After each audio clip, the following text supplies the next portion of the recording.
The overall goal of this procedure is to analyze the expression levels of histone H1 subtypes through both the analysis of H1 mRNA levels and the measurement of H1 protein levels. To accomplish mRNA analysis, total RNA is first extracted from cultured cells or mouse tissue.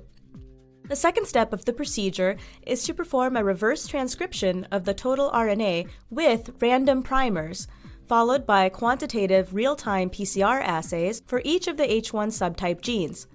Histone H1 protein analysis begins with preparation of total histone extracts from mouse tissues or cultured cells.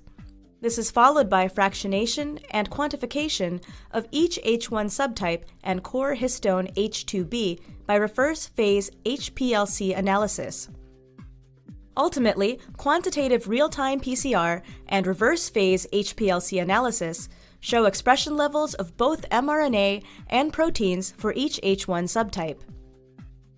We are graduate students of Dr. Yuhong Fan's lab at School of Biology of Georgia Institute of Technology.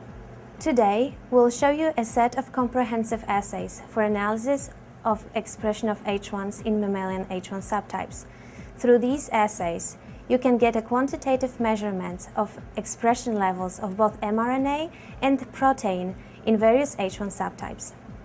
Histone H1 is the major chromatin structural protein that facilitates higher-order chromatin folding. Multiple histone H1 variants exist in mammals that are differentially expressed during cell differentiation and development. Expression profiling of these H1 subtypes is necessary for better understanding of regulation of higher-order chromatin structure.